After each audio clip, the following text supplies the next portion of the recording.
Welcome kwenye channel yetu pendwa kabisa ya movie za kutafsiriwa za Kiswahili. Hapa umefika kwa DJ Mswahili. Utapata movie kali zilizotafsiriwa Kiswahili, za kuchekesha, za kutisha, action kali, bila kusahau animation za watoto. Usisahau kusubscribe, kulike na kucomment. Welcome again. Baada ya sehemu yetu ya ulimwengu wa vipofu, karibu. Story inaendelea takriban ya mwezi mmoja baadaye. Familia ya Baba Voz imetangana. Haniwa amechukuliwa na majeshi, huku Baba Voz akiwa ameapa lazima atamtafuta popote pale alipo na atamuokoa. Hadithi inaanza Baba Voz amuacha Kolfu akiwa salama kabisa, akianza safari yake kuingia katika mji wa maadui. Afanikiwa kuingia kimya kimya bila kutambuliwa. Anawashambulia askari wa mipaka, anachukua silaha na mavazi yao, kisha ajifanya ni mmoja wao. Wakati huo huo Haniwa akiwa kifungoni katika mji huo. Haniwa akiwa kifungoni akutana na askari mmoja mwanamke aitwaye Wayne huko katika mji wa maadui Trivantes. Baadaye Haniwa anakuja kugundua jambo la kushangaza kuwa Wayne pia ana uwezo wa kuona, lakini amekuwa akificha katika maisha yake yote. Ugunduzi huu unamfanya Haniwa atambue kuwa yeye si mmoja wa watu wachache pekee katika kipaji cha kuona ama power hizo. Baba Voz kadri anavyoingia zaidi ndani ya Trivantes, ule mji wa maadui, aanza kutafuta njia ya kumfikia Haniwa, lakini safari yake si rahisi. Anafuatiliwa na hatimaye anaingia kwenye mtego aliyowekewa kwa makusudi. Kisha tunaletewa mmoja wa wahusika katika hadithi yetu aitwaye Edo Voz. Huyu ndiye kaka yake Baba Voz ambaye walitengana kwa miaka mingi sana iliyopita. Edo Voz ndiyo general mkuu wa Trivantes na yeye ndiye anayemshikilia Haniwa. Kisha historia yao nzito ya maumivu kati ya hao ndugu wawili, hasa kuhusu kifo cha baba yao. Baba Voz anaswa na kuletwa mbele ya Edo. Badala ya kumua mara moja, Edo anataka Baba Voz ateseke kwanza na kushuhudia mazungumzo makali kati yao, ambapo chuki ya miaka mingi sana inaanza kufichuka. Edo Voz bado anaamini Baba Voz ndiye alimharibia maisha yake na familia yake ama familia yao. Kwa upande mwingine, Kolfu na Paris wakutana na askari anaowatafuta. Katika vurugu zinazofuata wapata habari muhimu sana. Magra ambaye ni mama yake na Kolfu kwamba bado yuko hai. Habari hii inawapa matumaini baada ya kuamini muda mrefu kwamba huenda kuwa alifariki dunia. Wakati huo Magra na dada yake ambaye ni Queen Kane atoa tangazo la kushangaza. Wadai kuwa Trivantes ndiyo aliyejaribu kuharibu mji wa zamani, na wakazua mtazamo wa kushangaza kabisa kuhusu watu wenye uwezo wa kuona. Hii inaonyesha kuwa vita kali sana inataka kutokea kati ya Payan na Trivantes vinaanza kuandaliwa rasmi. Story inaendelea huku Baba Voz akiwa mateka kati ya mikono ya kaka yake Edo Voz. Baada ya kupita miaka mingi sana bila kuonana, Edo Voz ana hasira kubwa sana dhidi ya Baba Voz. Anamlaumu sana kwa mambo mengi yaliyotokea nyuma katika familia yao ya zamani. Badala ya kumuua kwa haraka, Edo Voz anataka Baba Voz aumie na aone kwa kile kitu alichokifanya nyuma, kuharibu familia nzima. Wakati huo Haniwa yuko Trivantes akiwa kifungoni, anazidi kuwa karibu na Wayne, yule askari mwenye uwezo wa kuona. Wayne anaanza kumweleza jinsi ya kujifunza kuficha uwezo wa maisha yake yote ili asigundulike na pia asiuawe. Urafiki wao unaanza kukua kwa kasi sana. Haniwa anaanza kumwamini Wayne. Tukirudi Payan, Magra ajaribu kuzoea maisha ya kifalme. Tatizo kubwa ni kwamba Queen Kane bado anatawala, lakini watu wengi wanaanza kuona kwamba Magra ndiye mtawala wa haki zaidi na anao uwezo mkubwa wa kuongoza ufalme wao. Hii hali inaanza kuleta mvutano mkubwa kati ya dada hao wawili. Kulfu ambaye kwa sasa ametengana na baba yake Babavos yupo na Haniwa, anajaribu kumsaidia Magra. Hata hivyo bado unahisi atapotea kwa sababu familia yao imegawanyika. Pia wanaendelea kubeba siri nzito ya uwezo wao wa kuona. Kadri story inavyoendelea mbele, tunamuona kaka yake Babavos aitwaye Edo anaanza kutumia Haniwa kama njia ya kumuumiza baba yake kisaikolojia, kuwa Babavos anafanya lolote ili kumlinda mtoto wake ama binti yake. Hii inafanya hali ya hatari zaidi kuwa, lakini Babavos si mtu wa kukata tamaa kabisa. Hata akiwa mateka anaanza kutafuta njia za kutoroka. Ujuzi wake wa kivita na uzoefu wake vinaonyesha kwamba bado ana tishio kubwa sana hata akiwa amefungwa. Katika upande mwingine, tunamuona Queen Kane akiwa na wasiwasi kuhusu umaarufu wa Magra. Naona kwamba watu wengi wanamkubali Magra kuliko yeye. Hofu hii inamfanya aanze kupanga njama upya za kulinda kiti chake cha enzi. Hali hii inakuwa wazi kabisa. Mgogoro mkubwa unakuja kati ya Babavos na Edo ambaye ni kaka yake. Haniwa bado hajapata uhuru wake na Panyan inaweka kwenye mkanganyiko mkubwa wa kisiasa kati ya wafuasi wa Queen Kane na wale wanaomuunga mkono Magra. Upande wa pili, Babavos akiwa bado chini ya ulinzi wa Edovos katika mji wa Trivantes. Edovos anaendelea kumkumbusha majeraha ya zamani na chuki iliyojijenga kati ya miaka mingi iliyopita. Hapa tunajifunza kuhusu historia yao ya kifamilia, Edovos na Babavos, jinsi ya mahusiano yao ulivyovunjika. Wakati huo huo, Haniwa anaendelea kuwa karibu na Wayne. Urafiki wao unaanza kubadilika na kuwa karibu zaidi. Wayne amsaidia Haniwa kutoroka na kuelewa jinsi gani anaweza kuishi ndani ya Trivens na jinsi gani ana uwezo wa kuficha uwezo wake wa kuona katika mazingira ya hatari. Tukirudi Payan, Magra ajikuta akivutiwa zaidi kwenye siasa za kifalme na watu wengi wanaanza kumuona kama kiongozi anayefaa kuliko Queen Kane. Hali hii inamfanya Queen Kane azidi kuwa na hofu kwamba anaweza kupoteza mamlaka yake yote. Hofu naye anaendelea kujaribu kuzoea maisha ya pesa akiwa karibu na mama yake. Anaanza kuona upande mwingine wa kisiasa yenye nguvu za kifalme. Hata hivyo bado ana wasiwasi kuhusu Babavos na Haniwa ambaye hawajui wapi alipo. Tukirudi kwa Babavos, Babavos anapata nafasi ya kuonesha nini maana ya wapiganaji. Awaonesha upiganaji hatari zaidi uliowahi kutokea katika dunia. Katika tukio moja la mapambano, anathibitisha kuwa hata akiwa amezunguka maadui na bado sio tishio kubwa kwake.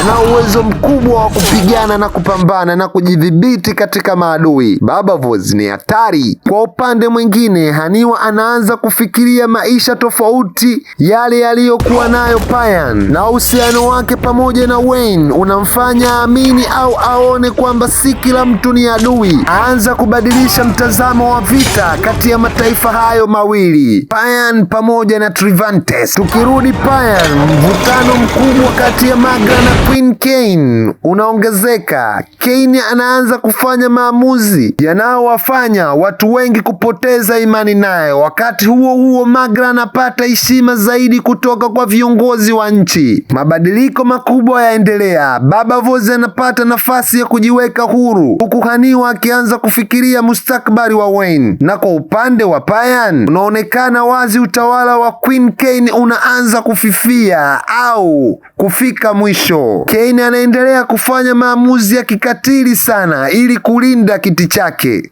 lakini watu wengi wanaanza kupoteza imani naye. Na kwa upande mwingine, Magra anaendelea kupata heshima zaidi kutoka kwa viongozi. Kulfu bado yupo pensa pamoja na Magra.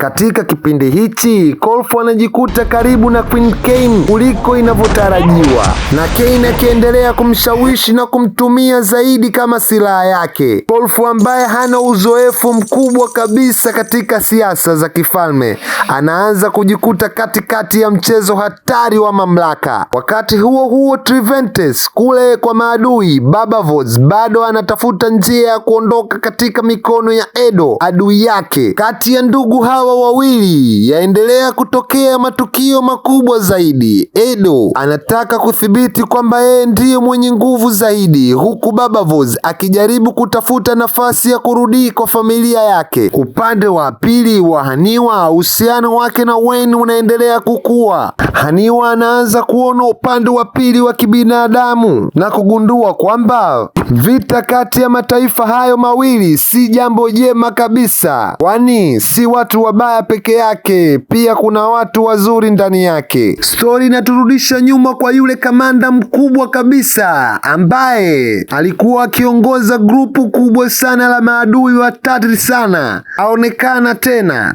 watu wote walijua amefariki katika sehemu ya kwanza, lakini inafichuliwa kwamba alinusurika. Lakini baada ya yote yaliyopita, mtazamo wake kuhusu maisha wa watu wenye uwezo wa kuona umebadilika sana. Sasa amuacha Queen Kain na sasa aungana na Magra kuanza kumsaidia. Hii ni hatua kubwa sana kwa sababu zamani alikuwa ni adui yake mkubwa sana katika familia ya Baba Voz. Sasa anaanza kuona kwamba tatizo lilikuwa si watoto wenye uwezo wa kuona. Tatizo ni kwamba ni mfumo wa kisiasa ndio uliomfanya awaone hawa ni kama maadui. Kadri story inavyoendelea, Queen Kain anazidi kuwa katika utata mkubwa sana. Watu wengi, watu wake wa karibu wanaanza kuona kwamba utawala wake si mzuri, na wote wanahamia kwa Magra ambaye ndiye anafaa kuwa mtawala wa Payan. Kain anatambua hatari hiyo na kuanza kupanga hatua kali za kubaki madarakani. Vita za kisiasa ndani zikiendelea katika mji wa Payan kuliko vita vya mapanga, huku Baba Voz na Haniwa wakiwa bado mbali kabisa katika mji wa Trivantes.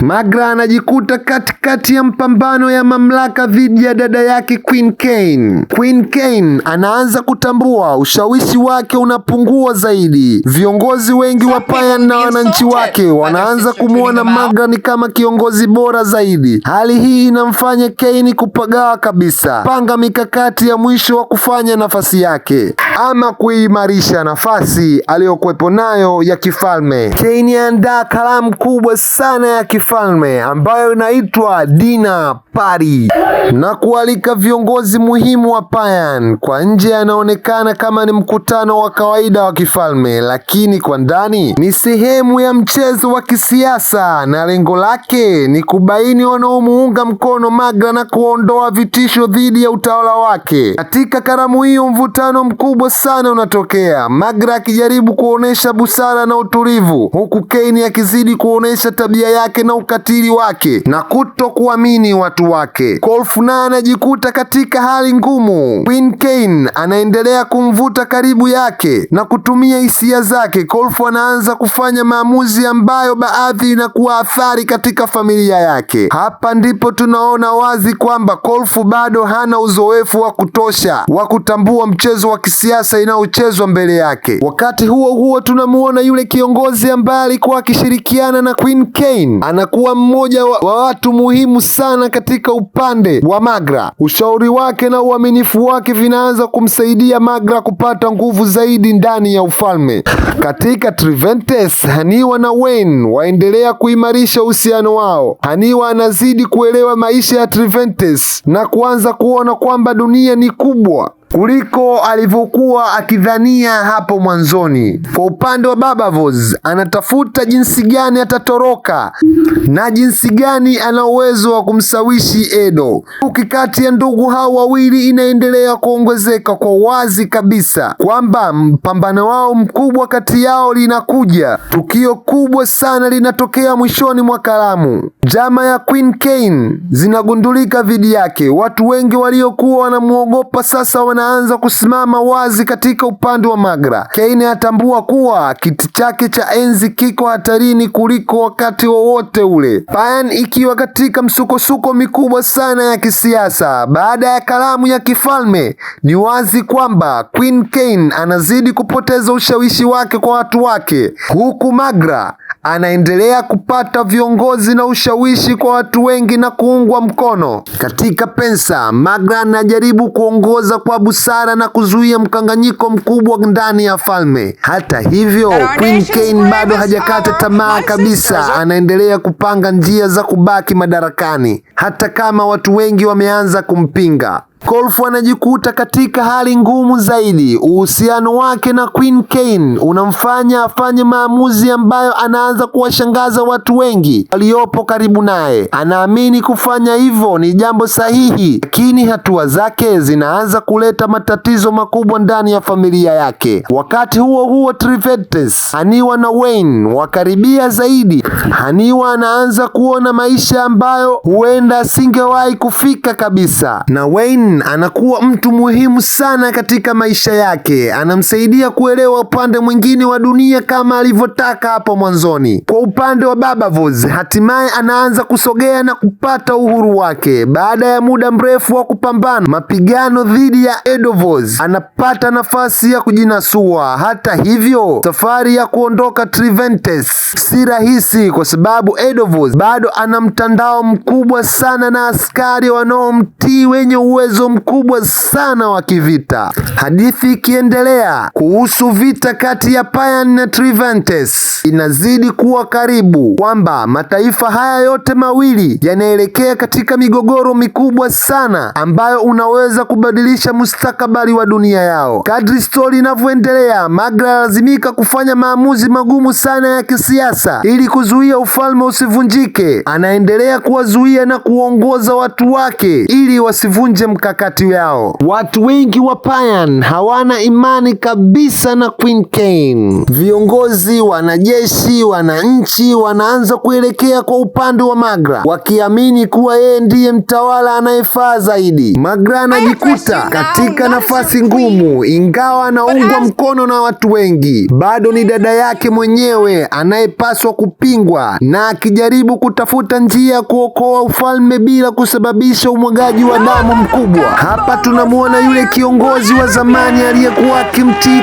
Queen Kane, sasa anamtii Magra kwa uaminifu mkubwa sana, na kuwa amemgeuka kabisa Queen Kane na kuwa upande wa Magra. Adui mkubwa wa zamani wa familia ya Baba Voz sasa amekuwa mlinzi mkubwa wa familia hiyo. Kweli adui mfanye rafiki. Kolfu sasa anaanza kuona madhara ya maamuzi alikuwa ameyafanya hapo awali. Agundua kwamba Queen Kane amekuwa akimtumia kama silaha yake mwenyewe. Hali hii inamfanya aanze kuhoji maamuzi yake kwa nafsi yake ndani ya familia yake. Tukio kubwa linatokea. Hotuba kubwa ya Queen Kane kwa wananchi wa Payan. Kane ajaribu kutumia hotuba hiyo kuwarejesha na kuwaaminisha mamlaka yote na kufanya watu wamtii tena upya, na anaamini kuwa anaweza kubadilisha imani ya watu dhidi ya Magra na kurudisha utawala wake. Lakini mambo bado hayaendi kama alivyotarajia. Wananchi wengi tayari washamchoka na ukatili wake wa maamuzi kwa miaka mingi. Badala ya kuimarisha nafasi yake, kutumia hotuba hiyo inazidi kumtenganisha na watu wake. Watu wanamkataa kabisa na hawataki kumsikia. Katika Triventes, Baba Voz anaendelea kusogea na kuelekea katika uhuru wake na kujiandaa kwa pambano la mwisho dhidi ya Edovoz, kaka yake. Chuki kati ya ndugu hao wawili sasa inafika kiwango ambacho haikiwezi kutatuliwa tena kwa mazungumzo. Inabidi wapigane. Tukio kubwa sana linatokea. Kuna vita kubwa sana vinakuja dhidi ya Triventes na familia yake bado imetawanyika. Magra sasa ndiye mtawala halali wa Payan. Hata hivyo, hana muda wa kufurahi na ushindi huo kwa sababu tishio kubwa zaidi liko mbele yake. Triventes ana jeshi kubwa sana na Edovoz anataka kumkabili Magra na familia yake na falme yake yote. Magra anajaribu kujipanga kwa vita vinavyokuja dhidi ya ufalme wake pamoja na familia yake. Wakati huo huo, Baba Voz hatimaye anakaribia kukutana na kaka yake Edovoz. Uadui wao umejengwa kwa miaka mingi sana.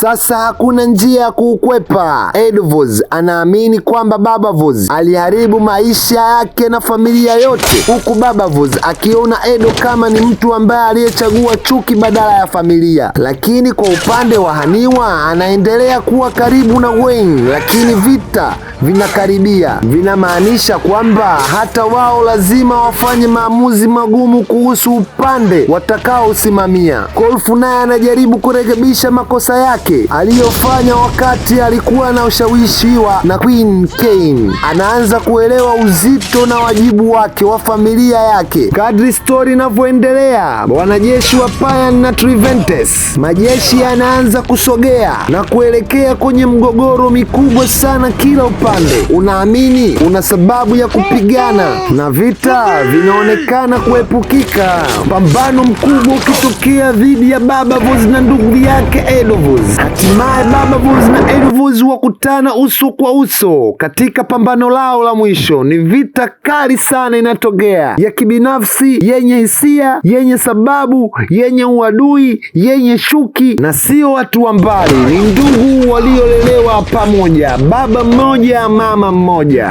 Baada ya mapambano marefu makali, vita, mateke, visu, Baba Voice afanikiwa kumshinda Edo Voice. Edo Voice anapoteza maisha, anakufa, ila kifo chake ni moja mgogoro mikubwa sana inaofunga sehemu yetu ya pili. Baba Voice anabaki hai, lakini ushindi huo unakuja kuwa maumivu makubwa sana kwa sababu aliyemuua ni kaka yake mwenyewe. Baada ya ushindi huo, familia inaanza kuungana tena. Magra sasa ni malkia wa Payan na Baba Voice amerudi katika familia yake, na Kolfu ana nafasi ya kuanza maisha upya na kusahau makosa yake. Haniwa anaendelea kujaribu kuwa na Wayne, kujifunza dunia, na yule kamanda wetu anabaki kuwa mshirika muhimu sana wa Queen Magra.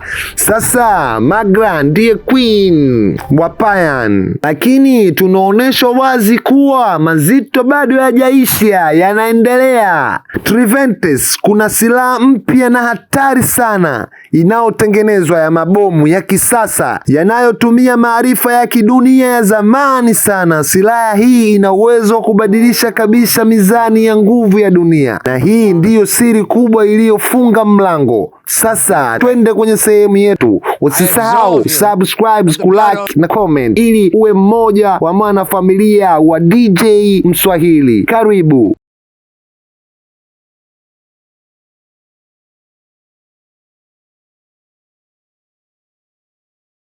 Bila kusahau animation za watoto. Usisahau kusubscribe, kulike na kucomment.